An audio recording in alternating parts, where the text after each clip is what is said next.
Today, we are going to talk about one of the most important parts of your online coaching program, which is the onboarding. If you don't know what onboarding is, that's the time from when somebody signs up with you for your program and pays you money to them finishing their first week in the program. This is absolutely critical to get right for a few reasons. First is that people are naturally quite nervous when they sign up for an online program, okay? It's a little bit different. They've just paid money to someone on the internet, and there's always a little bit of jitters. Doing this correctly, if you ever get people that sign up and then back out after they've had time to think about it, this will absolutely remove that from your business. A quality onboarding process makes that nearly disappear. The second thing is that done correctly, it gets massive buy-in from the client. You can win the client over in the first 7 days, and then they will be so successful for the rest of the coaching program because you did the first 7 days correctly. If you smash it out of the park, in their head, they're like,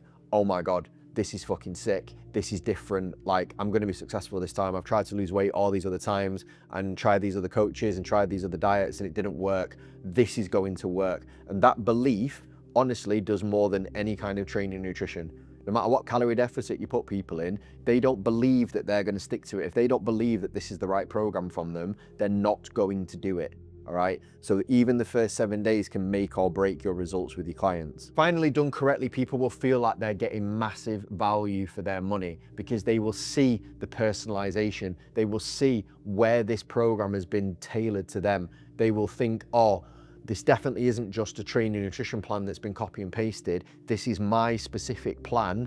This is what I'm going to succeed with. And when people come away thinking that like, oh, I've spent this money, you need to tip the value equation, which basically means like, I've just paid you and I've not received anything yet, which means I'm the one making the money, you're the one spending the money, you feel like you've been bummed, okay? But when you do it properly the other way and you do a really good onboarding, that client leaves the onboarding thinking, oh my God, I've got fucking so much for money, this is incredible. And therefore, you've won the client. Doing this properly is key. And there's 3 areas that you need to have locked down to make sure that you absolutely nail this process. Okay, the first thing I'm going to show you is on the laptop because I'm going to walk you through what a good client application form looks like. Now, to be clear, this isn't the most in-depth one ever, okay? This isn't perfect. It might not be perfect for your clients, but it's there to give you an idea of the kind of things you need to be asking. So you come in here, obviously I want their email and the name, just so I know whose form it is when they fill it in. And then I want to go into goal setting,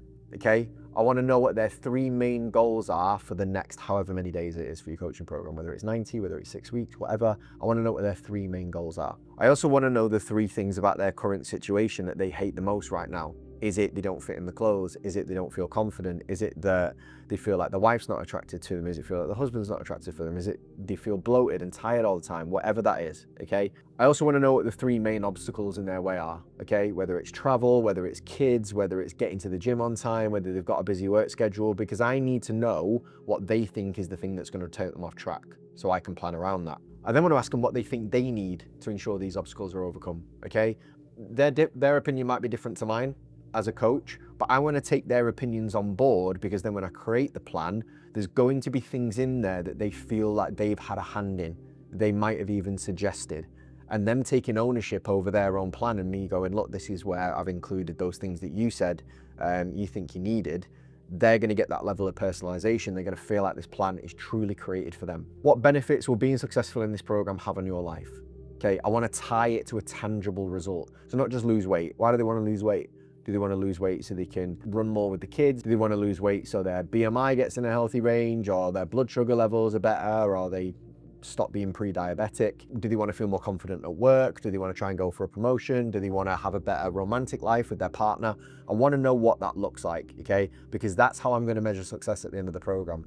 At the end of the program, I'm not going to measure success on how many kilos they've lost. I'm going to measure success on have those things actually transpired as that happened. I also want to know what benefits this program will have on the people around them. I want to tie it to other people, whether it's the kids, whether it's the partner, whether it's the staff at work, whether it's their parents because they work harder and make more money, you can give that to the parents, whatever that is. I want to tie it to other people because then when things get tough and they're like, oh, you know, this is shit, I can go back and I can remind them, look, you aren't just doing this for you as well. You said all these other people are going to benefit and you're going to let them down. What do you need to do in future? And that's going to give me really hard and fast coaching ammo to be able to go back to. And then finally, there's a finisher sentence. So if I will know I have succeeded when, and this is my goal point. I want to tie them to that. I want to be like, we're not done till this is done. On another video, I spoke about how important it is to plan long-term with your clients. These are the things that you need to be asking in order to do so. Then I want to know all the standard shit that I need to know to calculate like their BMR based on metabolic rate, like how many calories that they need and shit. So how tall are you? What's your age? What's your current weight? What's happening to your weight currently in the last 8 weeks? So is it increasing? Is it decreasing? Is it maintaining? What's your current waist measurement? That'll give me enough to make a calculated guess at. And look, all of those equations are fucking wrong anyway. Like they're all close, but like there's always variation. So you're always going to need to start in a ballpark. There's not a perfect equation that you can use. Start in a ballpark from this data, then you're going to be able to manipulate it based on the results that you're seeing. Okay, then into nutrition. All right, please describe any nutrition method you've tried or have experience with in the past. I want to know what they've done before. I want to know if they liked it, whether it worked or not, what the preferences are. I can see from that what previous history they've had with nutrition. Maybe I can take some things of things that have worked well for them. Maybe I can see some things of problems that have happened, and then I can build something that's better. I also want to know what a recent day of food looks like on a good day. So when they're trying to eat good, I want to know what kind of foods they're eating, all right? Because then I can get a lot of information out of that. I want to know what a recent day of food looks like on a bad day, as in like, well, you've fucking gone overboard, okay? I also know what their current eating schedule looks like. Do they eat breakfast? Do they not eat breakfast? Do they eat at work? Do they eat on the go? Do they have tea? Do they play sport and then they eat really late? Like, what does that look like? I also want to know, are there any meal times that are extremely important to them for their life? Do they eat breakfast with the kids? Do they eat dinner with the partner? Do they not really bothered? Do they eat lunch at work? Like, all of those things are going to allow me to create a better plan. I also want to know what parts of the day they struggle with nutrition the most. I want a list of foods that they absolutely love and could eat every day. I also want a list of foods that they prefer not to or can't eat. Exercise, I want to know how active would you currently say you are? Extremely active, multiple training sessions a week in a manual job. Active, fairly active job and multiple training sessions a week. Somewhat active, desk job but walks and exercise. Inactive, sedentary, some occasional walks and infrequent exercise. If they want to elaborate even more, that's fine. That's so I can get an understanding of how active they are. If you say extremely active, active, somewhat active, and inactive, that's too ambiguous. People don't know what the difference between somewhat active and active is. So this is why I include this, because it gives them like something tangible to work off. Where are you currently active in your day? Do you walk to work? Do you walk to the bus stop? Do they walk across the city from the car park? Do they take the dog on a walk? Do they walk with the kids in the pram? I also want to know where they could be active. So if they're not currently active, but where are the pockets of time that they could be active? I want to know how many times a week do they currently exercise. I also want to know how many times a week could they exercise. I want to know what their weekly work and home schedule looks like, so I don't plan anything that they can't fucking do. I also want to know their training history. Are they advanced? Have they been training for ages? Are they a beginner? Or they've never really been in a gym before? Because again, that's going to really dictate where I start the training at. I want to know any exercise they particularly enjoy. Do they like squats? Do they like deadlifts? Do they like doing circuits? Do they like running? Do they like high rocks? Whatever the fuck they enjoy doing. And I also want to know any exercises that they don't particularly enjoy, okay? If they don't like doing squats because it hurts the knees, I'm not gonna fucking do it. If they don't like running, I'm not gonna program running, okay? I'm not gonna make them do shit that they hate, because that's a really easy way to fucking piss off your clients. I also wanna know about the lifestyle, okay? So please describe any social activities they regularly do with yourself, your friends, your family, because again, I wanna be able to plan around that. I wanna describe any social activities you particularly enjoy and are really important to keep as part of your plan, because some of these things might have to go, but I want a list of things that I'm really going to try and keep in. I want to know the social activities they really struggle with keeping to a nutrition exercise program. One of the things that a client used to really struggle with was like going to the football. I had to reframe him on it massively. I was like, bro, just because you go to the football doesn't mean you need a fucking pie and chips. But because he didn't know how to eat around that, match day was a long day, 90-minute match, travel an hour before, travel an hour afterwards, all other shit in between. I needed to give him some options and give him some like advice on what to do in that situation. I also need to know any common changes in routines, such as travel, work events, or family commitments. I also want to know what the sleep schedule is like. I want to know what their energy is like, okay?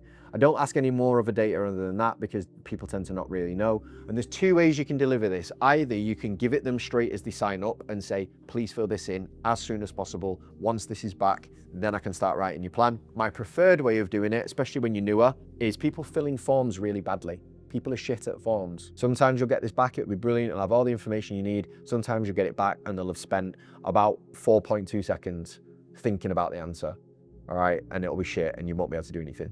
If you find that happens, if you are new, do an interview instead. So you do the sales call, they sign up, you then book a call within 24 hours, that's half an hour to go through this form, and you can ask them the questions. And the beauty of that is you can probe deeper.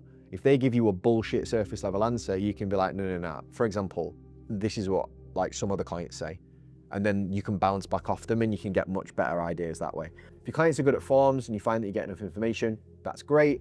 If not, do it as an interview, okay? The interview is the gold standard, okay? If you have the time to do so, I would highly recommend it. So that's one of the biggest things.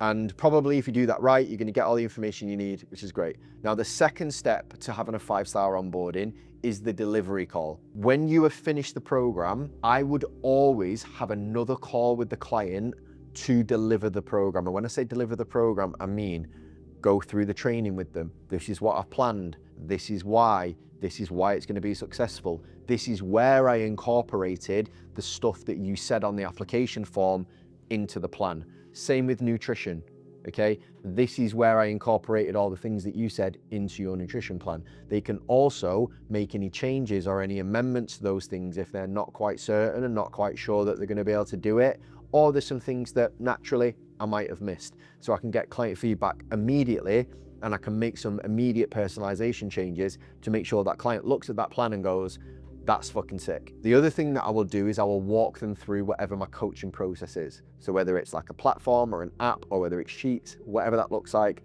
I'm gonna walk them through, this is how you use it, this is where your stuff is, this is how you do a check-in, this is how all that happens, okay? Yes, you can give them a document, guarantee you they're not gonna read it, okay? Delivery call is super, super important. And again, I like to get the delivery call booked in depending on how I'm doing the onboarding. So if I'm doing the sales call and they're filling in the form and they're not doing an interview call, I will book the delivery call on the sales call. So I say, look, you need to get this form turned around within 24 hours of this call, okay? That then gives me 3 working days to finish it, and I'm gonna book you in on working day 4, all right? What time are you available next Tuesday to do your delivery? Good thing about that is it's in the diary, so you don't get clients going, hey bro, like, do you know when my plan will be ready? Like, I'm looking to get started, okay? Puts it in the diary, they're ready to go, okay? They know that day, that is the day that the plan is starting. If you do the interview call, you do the sales call, you book the interview call at the end of the sales call. At the end of the interview call, you then book the delivery call for 3 working days time. That gives you 3 working days to set everyone's plan up. If you can't do a plan within 3 working days, your planning's fucking shit. I've got other videos on how to do planning quicker, all right? I've had 92 clients and then 300 group coaching clients. I've never taken longer than 3 days to write a plan for a client, okay? There's no reason to do it, unless you're on holiday or something like that. But even then, book it in for when you're back, so they know the day that they are starting. And then the final thing is the first week of intense coaching, okay? Once the plan is delivered, onboarding is not done, okay? It's new to a lot of people. They're managing apps, they're tracking nutrition, they're doing steps, they're changing all these fucking things about their lives, okay? And then them having to figure out like what to do on their own is a fucking nightmare. You need to be on their ass every day. Hey John, saw you managed to log your nutrition, that's really good. Just make sure that you do this next time. Hey John, noticed that you didn't upload your training today, okay? Do you understand what you need to be doing? Like, make sure that you do this. So every single day, you are building them into the client that you need them to be. You are reinforcing good behavior and you are dealing with bad behavior as soon as it happens, okay? Leaving a client for a week after the plan's been delivered before you realize that they fucked it is not a good idea, okay? If the first 7 days of a program is a fucking write-off, it sets the tone for the rest of the coaching period that it's not gonna be very good. So you reinforce the good things and you knock down the bad things as early as possible. That means checking the client's training, nutrition, steps, whether they filled everything in correctly, whether they're okay with everything, every single day for the first week. If they're still struggling after the first week, onboarding is extended until they get it. You're having a call with them at the 7-day point to make sure that everything's fucking straight. If you do the onboarding correctly, they become amazing clients for the rest of the time and they're actually really easy to deal with and they don't take that much time at all. If you put the time into your onboarding. All of this stuff, all of the onboarding stuff, all of the documents and the application form is in our 7-day sprint program. So even if you don't want to do the sprint, if you don't want 5 clients in the next 7 days, you probably do anyway, but join the sprint, you can get access to all the documents there. Hopefully that was useful. You can tell by the way I'm talking, I'm really passionate about onboarding because I just know how important it is for your clients. If you make these upgrades in your coaching program, your results will improve drastically by doing nothing else different other than this. Hopefully that was helpful. Any questions as normal in the comments. I'll see you next time.